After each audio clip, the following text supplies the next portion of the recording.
And coverage ન્યૂઝમાં આપનું સ્વાગત છે। ભારત જોડો ન્યાય યાત્રાને ગુજરાત કોંગ્રેસ દ્વારા ડરો મતના નેજા હેઠળ ગીત બનાવવામાં આવ્યું। લોકો કોંગ્રેસ કેમ છોડી રહ્યા છે તે અંગે ભાજપને સવાલ પૂછવો જોઈએ। શક્તિસિંહ ગોહિલ, અહીંયા બધું જ મળ્યું હોય, પક્ષે જેને હીરો બનાવ્યો હોય તેને ભાજપ લઈ જાય છે। અમે સવાલ લઈએ છીએ, ભાજપના નેતા તો સવાલ લેતા પણ નથી। કાલે તેમને રાહુલ ગાંધીની યાત્રાને લઈને મીટિંગ કરી છે। આજે સવારે મારે વાત થઈ છે। અમારે લોકસભા કોને લડાવવા છે તેને અમે કહી દીધું છે। સમય આવશે ત્યારે જાહેર કરીશું। અખિલ ભારતીય કોંગ્રેસ સમિતિના રાષ્ટ્રીય નેતા રાહુલ ગાંધીજીના નેતૃત્વમાં ભારત જોડો ન્યાય યાત્રાના ગુજરાતના કાર્યક્રમને વિસ્તૃત વિગતો અંગે પત્રકાર પરિષદને સંબોધન કરતા ગુજરાત પ્રદેશ કોંગ્રેસ સમિતિના પ્રમુખ અને સાંસદ શક્તિસિંહ ગોહિલ અને વિધાનસભા કોંગ્રેસ પક્ષના નેતા અમિત ચાવડા भारत जोड़ो न्याय यात्रा 7 तारीखे बपोरे 3 वागे गुजरात में प्रवेश કરી રહી છે। ત્યારે આ સંદર્ભમાં આપ સૌની સાથે વાત કરવા માટેની આ પ્રેસ કોન્ફરન્સ માં આપને આમંત્રણ આપ્યું છે।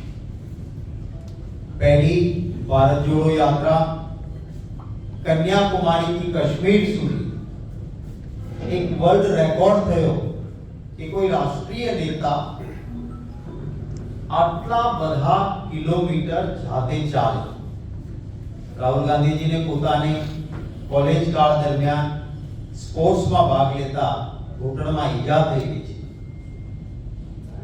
દર્દનાક પરિસ્થિતિ થશે ડોક્ટરે કહ્યા છતાં दल से ऊपर देश का हित जे भाषा प्रांत धर्म जातिना खूब મળ્યું હોય છે।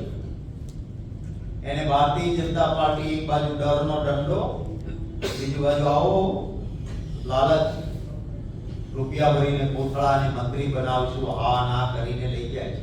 પણ એ આંગળીના ભેદે ગણા એટલા નેતાઓ હોય છે। લાખોની સંખ્યામાં જે અમારા કાર્યકર્તાઓ છે એને ભારતીય જનતા પાર્ટી ખરીદી પણ નથી શકતી કે એને ડરાવી પણ નથી શકતી।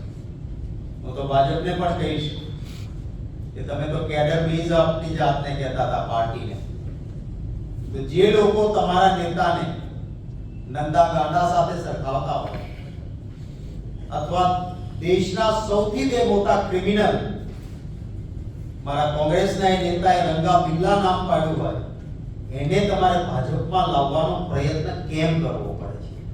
જો તમને કામના નામે મત મળે છે, કામના નામે કારનામા કર્યા છે, ગુજરાતની જનતા નારાજ છે, એટલે હવે હવાતિયા મારીને નેતાઓને ડરાવો, બીજી બાજુ લાલચ આપોની જે પ્રક્રિયા ચાલે છે, પરંતુ આ મહાત્મા ગાંધીજીની સરદાર વલ્લભભાઈ પટેલની જન્મભૂમિની જનતા એમને પણ સલામ કરીશ કે અહેમદભાઈની ચૂંટણી વખતે 17 ગયા હતા, અમારા વિરોધ પક્ષના નેતાને દંડક સહિત એમાંથી 15 ધારાસભ્યો ફરી ચૂંટાઈ શક્યા નહોતા। આ સલામ છે ગુજરાતની જનતાને કે એમણે આ લોકોને માફ નહોતા કર્યા। ભારત જોડો ન્યાય યાત્રા જે ચાલવાની છે ગુજરાતમાં, એમાં 4 દિવસમાં 400 થી વધારે કિલોમીટર, 7 જિલ્લામાં પ્રવાસ અને પછી મહારાષ્ટ્રમાં છે। ગુજરાતમાં 27 કોર્નર મીટિંગ, 6 પબ્લિક મીટિંગ, 70 થી વધારે સ્વાગતો, શહેરોમાં પદયાત્રા નું આયોજન થયેલું છે। ભારત જોડો ન્યાય યાત્રામાં કંબોઈ ધામ ખાતે ગુરુ ગોવિંદજી નું જે મંદિર છે ત્યાં, પાવાગઢમાં ચરણ દર્શન તળેટી મંદિર, હરસિદ્ધિ માતાજી મંદિર, રાજપીપળા, સરદાર સાહેબની સાથે ઐતિહાસિક રીતે જોડાયેલા સ્વરાજ આશ્રમ બારડોલી ખાતે, હું માનની સિદ્ધાર્થભાઈને પછી કઈ સ્વરાજ આશ્રમ વિશેની થોડી માહિતી પણ આપશે। આ બધા ઐતિહાસિક સ્થળોએ આ યાત્રા મુલાકાત લેશે। યાત્રા દરમિયાન મહાશિવરાત્રી આવે છે। યાત્રા મણિપુરથી મુંબઈ સુધી ચૂંટણીઓનું બિલકુલ ટાઈમ ટેબલ આવી જતું હોવાના કારણે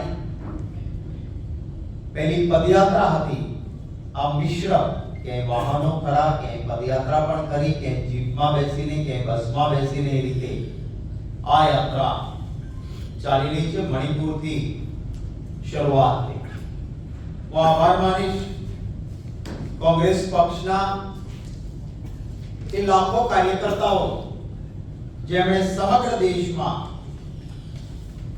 આ યાત્રાને સમર્થન આપ્યું ભારતની દેશની જનતાનો અઢળક પ્રેમ અને વિશ્વાસ રાહુલ ગાંધીજીને પ્રાપ્ત થયો છે ગુજરાતમાં યાત્રા આવી રહી છે એના માટેની અમારી તૈયારીઓ શરૂ થઈ ત્યારથી ગુજરાતનો એક કાર્યકર્તા એક થનગનાટ સાથે જેમ ઘરમાં કોઈ સારો પ્રસંગ લેવાનો હોય અને થનગનાટ હોય એવા થનગનાટ સાથે કોંગ્રેસના કાર્યકર્તાઓમાં જોશ છે હું સલામ કરીશ કોંગ્રેસ પક્ષના એ સમર્પિત કાર્યકર્તાઓ જે અમારી મૂડી છે અને આ ગુજરાતના સમર્પિત કાર્યકર્તાઓને ભારતીય જનતા પાર્ટી ડરાવી પણ નથી શકી, લલચાવી પણ નથી શકી કે ખરીદી પણ નથી શકી.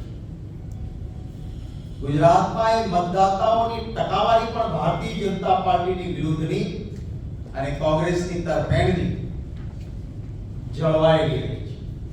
ગુજરાતના અનેક એવા નાગરિકો કે જેમને રાહુલ ગાંધીજીમાં વિશ્વાસ છે, કોંગ્રેસ પક્ષમાં વિશ્વાસ છે અને ભારતીય જનતા પાર્ટીની રીતિથી નારાજગી છે, એમના પણ સતત ફોન આવે છે કે અમને આ યાત્રામાં જોડાવવું છે, અમારા આ યાત્રામાં સાથ આપવો છે. એટલે આપને વિગતવાર કમ્પ્લીટ માહિતી, તારીખ, સમય, ક્યાં પોઈન્ટ પર યાત્રા, એની મનીષભાઈ જોશી આપને કમ્પ્લીટ ડિટેલ આપશે. જે કાર્યકર્તાઓ મજબૂતીથી લાગેલા છે એમણે યાત્રા 7 જિલ્લાના એ રૂટમાં જવાની છે, પણ એ સિવાયના તમામ ગામોમાં એક ફેરણી શરૂ કરીને આમંત્રણ આપવાનું અને જે મુદ્દાઓ છે યાત્રાના એને લોકો સુધી પહોંચાડવાનું કામ શરૂ કરી દીધું પણ કરવામાં આવશે. વિશ્વ મહિલા દિવસ આવે છે તો દાહોદ ખાતે વિશ્વ મહિલા દિન નિમિત્તે સવારમાં બહેનો આદિવાસી ટ્રેડિશનલ ડ્રેસ અને અન્ય બહેનો એમને મળવાની છે. સાંજે પાવાગઢ ખાતે બહેનો દ્વારા માતાજીના ગરબાઓનું પણ આયોજન થઈ રહ્યું છે, જ્યાં રાસ અને ગરબા નું આયોજન છે. ગુજરાતના અનેક પ્રશ્નોને યાત્રા દરમિયાન ઉજાગર કરવામાં આવશે. યુવાન રોજગારી ઈચ્છે છે, રોજગારી મળતી નથી, પેપર ફૂટે છે ગુજરાતમાં સૌથી વધારે અને મૂળ કઈ ભાજપમાં નીકળે છે. ગુજરાતમાં આઉટસોર્સિંગના નામે યુવાનોનું શોષણ થાય છે, ફિક્સ પગારના નામે શોષણ થાય છે. કર્મચારી તરીકે નોકરી મળ્યા બાદ ઓલ્ડ પેન્શન યોજના કે આશ્રિતને નોકરી જેવી સારી યોજનાઓ બંધ થઈ છે. ખેડૂતોના અનેક પ્રશ્નો છે. ખેડૂતના ઘરમાં પાક આવે ત્યારે નિકાસ બંધી અને સંગ્રહખોરોના માલ ભેગો કરી લે પછી નિકાસની છૂટી, જેનો ઉત્તમ દાખલો ડુંગળીનો છે. 31 માર્ચ સુધી નિકાસ બંધી, એટલે ત્યાં સુધીમાં ખેડૂતના ઘરમાં ડુંગળી આવે, ખેડૂત પાસે કોલ્ડ સ્ટોરેજ ના હોય, સંગ્રહવાની શક્તિ ના હોય, સંગ્રહખોરો ભરશે ગોડાઉન, પછી 31 માર્ચ પછી નિકાસની છૂટી. હમણાં જ 2 દિવસ પહેલા માવઠું આવ્યું. ઉત્તર ગુજરાતમાં અને ગુજરાતના અન્ય હિસ્સામાં કરોડો રૂપિયાનું ખેડૂતોનું નુકસાન થયું છે. ભાજપની સરકાર કોંગ્રેસના નેતાઓને ખરીદવામાં વ્યસ્ત છે. એમણે આ ખેડૂતો વિશે એક શબ્દ બોલ્યા નથી કે આ માવઠાના કારણે જે ખેડૂતોની ખૂબ મોટી તારાજી થઈ છે એના વિશે એક શબ્દ બોલવામાં આવ્યો નથી. ગઈકાલે એક અમારા વર્કિંગ પ્રેસિડેન્ટની કેટલીક પક્ષ વિરુદ્ધની પ્રવૃત્તિને ધ્યાને લઈને મોડી રાત્રે અમારી શિસ્ત સમિતિએ ગુજરાત કોંગ્રેસ પક્ષના વર્કિંગ પ્રેસિડેન્ટ ભાઈ અમરીશભાઈ ડેરને તમામ હોદ્દાઓ ઉપરથી અને પક્ષના પ્રાથમિક સભ્યપદેથી 6 વર્ષ માટે ગઈ રાત્રે શિસ્ત સમિતિની મીટિંગ મળી અને એ લોકોએ નિર્ણય કર્યો છે જે હું આપને સમક્ષ આપું છું. હું માનની અમિતભાઈ ચાવડાને વિનંતી કરીશ કે આપને સંબોધન કરે. माननीय सिद्धार्थ भाई है, ત્યારબાદ ये अन्य खबरों के लिए चैनल को सब्सक्राइब कीजिए। खबरों का नोटिफिकेशन पाने के लिए बेल आइकॉन को जरूर दबाएं।